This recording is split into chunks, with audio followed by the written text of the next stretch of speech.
In our fourth session and final for today, we turn from the regulatory vision to the human and practical experience. We listen now to the experience of living and working in the heart of the vital sector in the kingdom, and session titled Aviation Experience Living in Saudi Arabia, presented by Robert Johnstone, Executive Vice President of Boeing in Saudi Arabia. Welcome, Mr. Robert.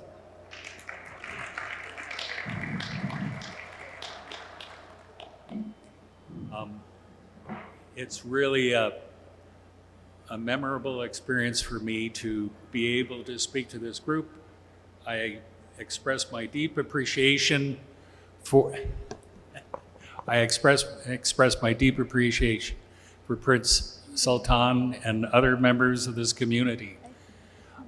I was prepared to talk about what Boeing has done over the 38 years that I have had different associations with the kingdom.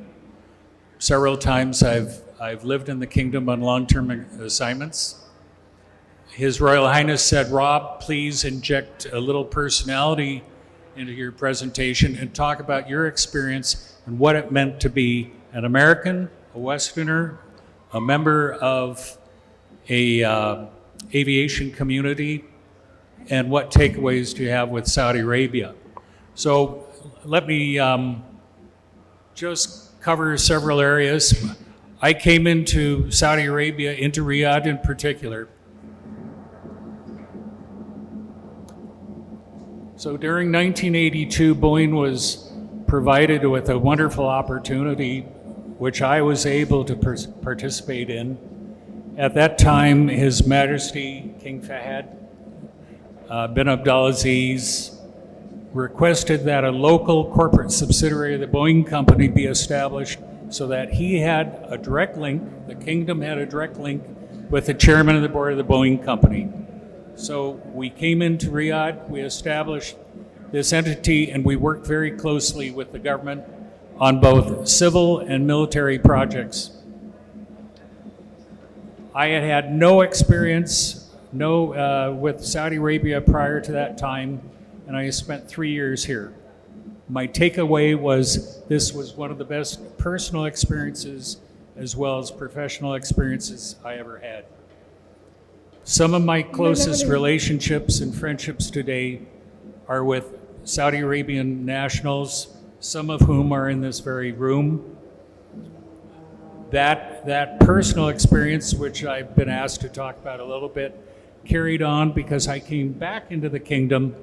Thank you. I came back into the kingdom several years later in 1992.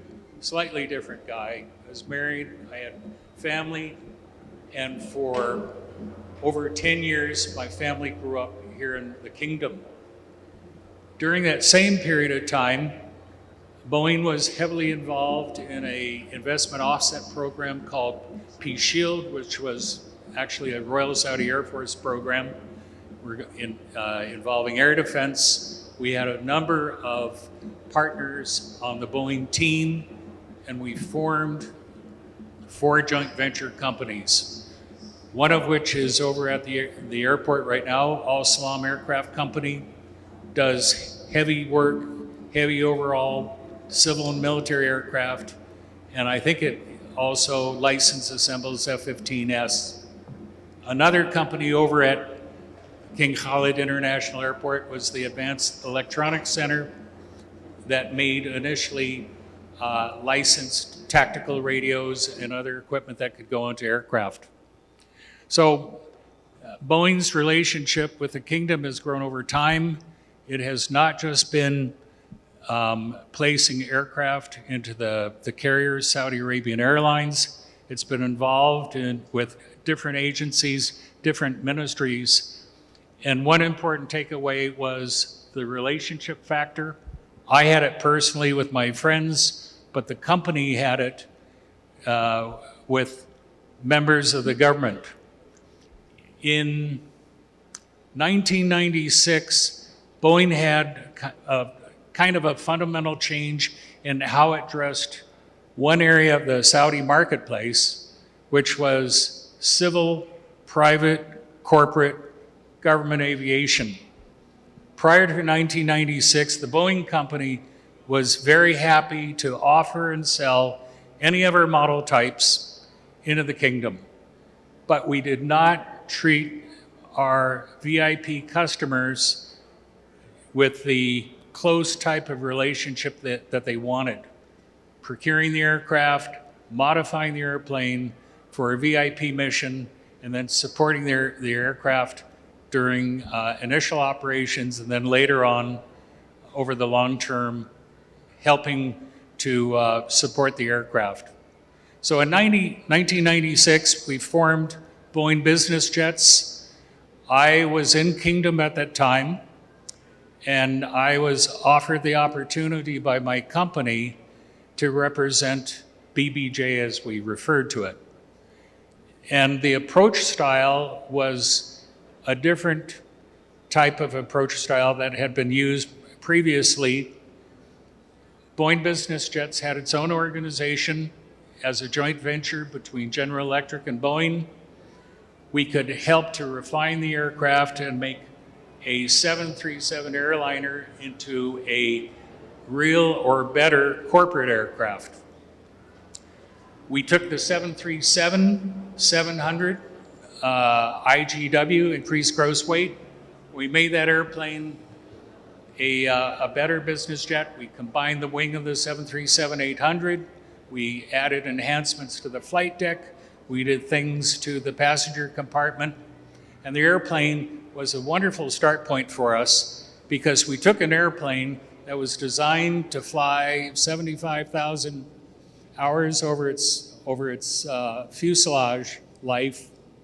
It was designed to fly 12 hours a day, 7 days a week in the commercial airline industry, and we could apply that very robust workhorse airplane as the first dedicated BBJ aircraft for the Boeing company.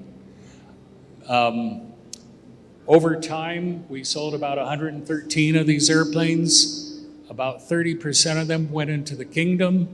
There are a number of people in the audience who actually operated some of those early BBJs. There may even be some people in the audience who have actually purchased a BBJ type aircraft.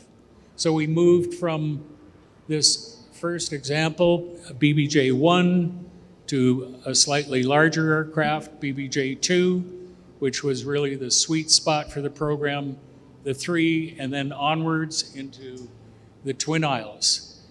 Ultimately, in terms of the Arabian Gulf marketplace, if we use 2012, 2013 as kind of a benchmark time period,